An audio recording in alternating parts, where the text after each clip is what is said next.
बहुत अच्छी और बड़ी अनसुनी कथा है।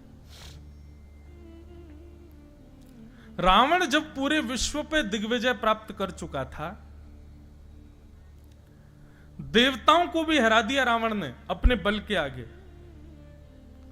तो एक दिन रावण अपनी सभा में बैठा अपने जंघा को थापते हुए कह रहा था, मुझे लगता है पूरे त्रिलोक में 14 भुवन में मुझसे ज्यादा बलशाली कोई नहीं है, मैंने सबको जीत लिया।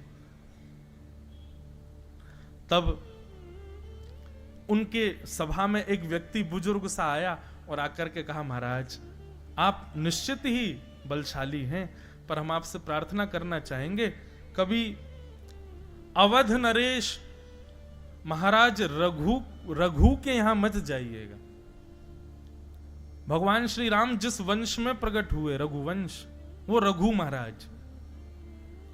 ये तब की बात है जब रघु महाराज विराजते थे अवध में। तो व्यक्ति ने कहा, बोले महाराज आप निश्चित ही पूरे विश्व पर जीत चुके हैं, लेकिन आप कभी भूल करके अवध की तरफ मत जाइएगा, अयोध्या के राजा रघु के सामने मत जाइएगा। रावण बोला, आपने मुझे ललकारा है, मुझे चेता दिया है, अब तो मैं जाऊंगा। बोले महाराज मैं फिर हाथ जोड़ के प्रार्थना करूंगा, मत जाइएगा, वे बहुत बलशाली हैं। अरे मैंने सबको हरा दिया, इंद्र आदि कुबेर आदि सब हारे पड़े मुझसे, ये रघु क्या चीज। बोले कि इसके लिए हम आपसे बस प्रार्थना करेंगे, आप एक बार विद्यार्थी बनके उनको देखने जाओ, बस फिर आपको लगे कि हाँ मैं युद्ध कर सकता हूं तो करना। तो रावण विद्यार्थी बनकर के रघु महाराज के पास गया। तो रघु महाराज संध्या कर रहे थे सरजू जी के तट पर बैठ करके। संध्या में निधान होता है बंधुओं, हाथ में जल लेकर के ऐसे अघमर्षण का जल हाथ उठा करके पीछे की ओर डाला जाता है। कहते हैं कि वो जल यदि वृक्ष पर भी गिर जाए तो पूरा वृक्ष सूख जाएगा, इतना बलशाली होता है अघमर्षण का जल।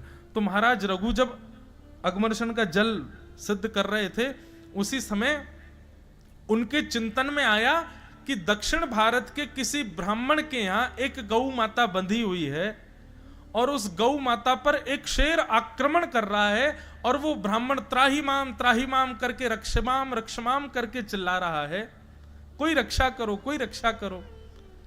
तभी रघु महाराज ने उसका चिंतन किया और चिंतन करके उस अघमर्षण के जल को शेर का चिंतन करके अपनी भुजा के पीछे अयोध्या में फेंका और दक्षिण में उस ब्राह्मण के यहां गौशाला में उस शेर का वध हो गया।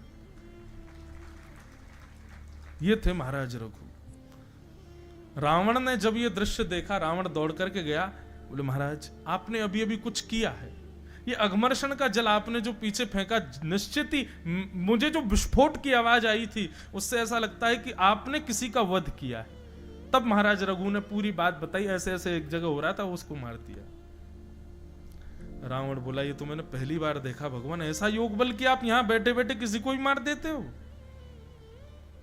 रावण बोला, सही कह रहे थे वो, इनसे युद्ध नहीं, इनसे तो नीचे बैठे बैठे इनसे सीख लें पहले। तो रावण उनसे विद्या सीखने लगा। एक दिन रावण पीछे पड़ गया कि महाराज मेरी लंका चलो, आप मेरे गुरु हैं, एक बार लंका में पैर पधरा दो। रघु महाराज ने एक कुशा उठाई और सरजू जी के किनारे कुछ बनाने लगे और बनाते बनाते रावण से बोले, सुनो ये तुम्हारा घर है, ये तुम्हारा भवन है, यहाँ मंदोदरी रहती है, यहाँ कुंभकर्ण सोता है, यहाँ पर विभीषण रहते हैं, यहाँ पर तुम्हारे पुत्र अक्षय कुमार रहते हैं, आदि आदि सबके बारे में वहीं बैठे बैठे उन्होंने बता दिया। बोले महाराज आपको कैसे पता, आप कभी लंका गए? बोले नहीं गए नहीं है, बस हमको दिख रहा है। और सुनो इस वाले द्वार पर लंकिनी नाम की राक्षसी बैठी रहती है, सब वहीं दिखा दिया।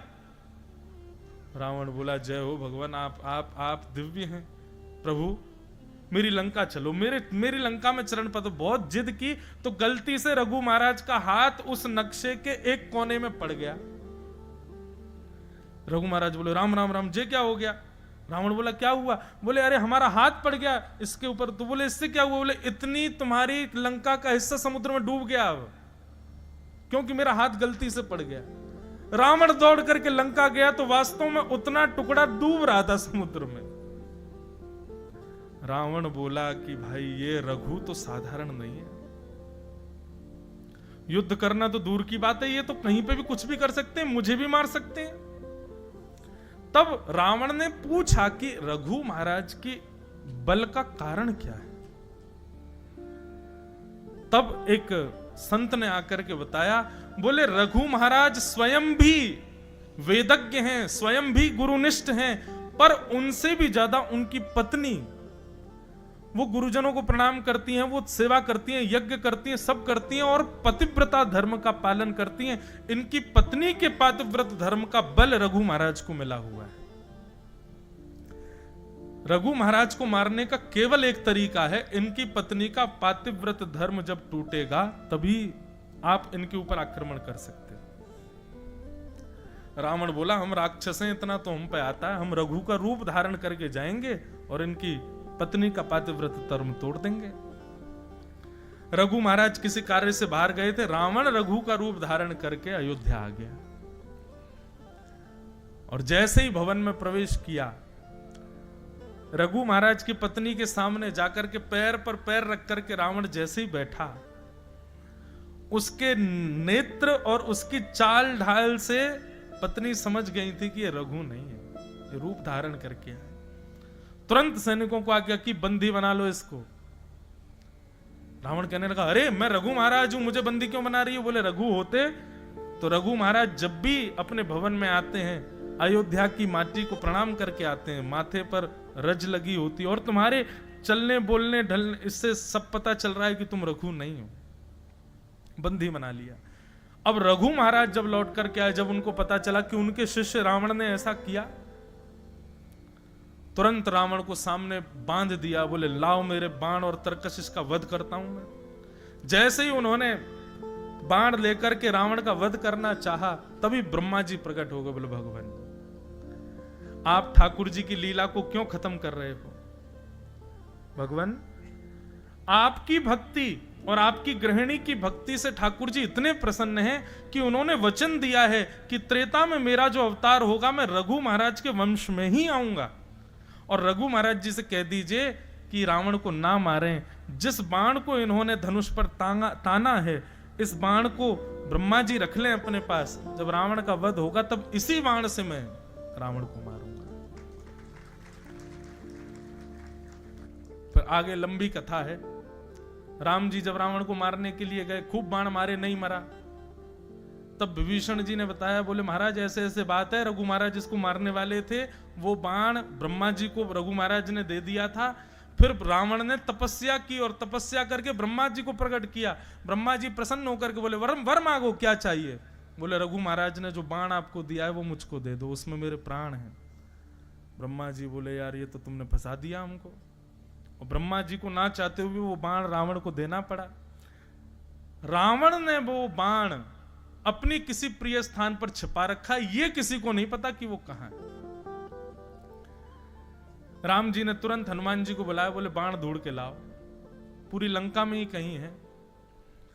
हनुमान जी बोले, भगवान मुझे ऐसा लगता है कि कितना भी बड़ा क्रूर व्यक्ति क्यों ना हो, अपनी मूल से मूल्यवान वस्तु अपनी पत्नी को देता है। मुझे ऐसा लगता है मंदोदरी के पास बाण होगा।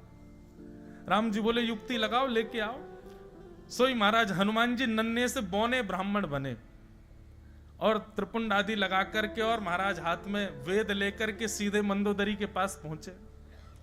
मंदोदरी के पास पहुंच करके ब्राह्मण देवता आशीर्वाद देने लगे, सौभाग्यवती भव, सौभाग्यवती भव। मंदोदरी कहने लगी, काय बात का सौभाग्य? मेरे पति को इतने बाण मारे जा रहे हैं और आप कह रहे हैं सौभाग्यवती भव। अब मैं विधवा होने वाली हूं और आप कह रहे सौभाग्यवती भव। हनुमान जी बोले, अरे देवी तुम भूल गई क्या? रावण के प्राण तो एक बाण में रहते हैं और वो बाण तो रावण ने कहीं छुपा रखा है। जब तक वो नहीं मिलेगा राम जी को, तब तक कैसे मरेगा रावण? तुम क्यों डरती हो? मंदोदरी को याद आया। मंदोदरी हंस करके बोले, अरे हाँ हाँ हाँ भगवान, अरे मैं तो भूल ही गई थी। वो बाण तो मेरे ही कक्ष के जो है खंबे में ही तो रखा है, मैं रोज उसकी पूजा करती हूं। और मंदोदरी जाकर के उस खंबे से लिपट गई। इतने में हनुमान जी ने अपना रूप धारण किया, एक मुष्टिक प्रहार की खंबा तोड़ के बाण निकाल के ले गए, जाके राम जी को दे दिया, लो मार दो भगवान। राम जी ने चढ़ा करके उसका वध कर दिया। ये दक्षिण की एक रामायण है, उसमें ये कथा वर्णित है। तो पूरी कथा का कारण क्या था? पातिव्रत धर्म। पतिव्रता नारी सामान्य नहीं होता है, उसमें बहुत बल है। पत्नी के भजन में भी बल बढ़ता है, पति के कार्यों में भी बल बढ़ता है। ठाकुर जी कह रहे हैं पतिव्रता नारी के धर्म है, और तुम सब अपने पतियों को छोड़ के यहां चली आई हो। बंधुओं, ये नियम है ठाकुर जी का। जब आप भक्ति पथ पर आएंगे तो आपको संसार के विषयों को ठाकुर जी आपके सामने प्रस्तुत करेंगे कि इसको भोग लो, ये तुम्हारे लिए है। आपने यदि उसको भोग लिया तो आप पथ से भ्रष्ट हो जाओगे। इसलिए भक्ति पथ पर चलते समय संसार के कितने भी विषय आए, उनको ठाकुर जी के द्वारा परीक्षा समझ करके त्याग कर देना, उसको सेवन मत कर लेना। ठाकुर जी लोभ दे रहे हैं गोपियों को, मानो कि ये पाप समझ करके वापस तो भी चली जाएंगे, लेकिन गोपियां नहीं गई। पतिव्रता नारी के खूब धर्म समझाए ठाकुर जी ने। जब ठाकुर जी बोलते बोलते थक गए, तब गोपियां बोली हो गया आपका, अब हम बोलें कुछ।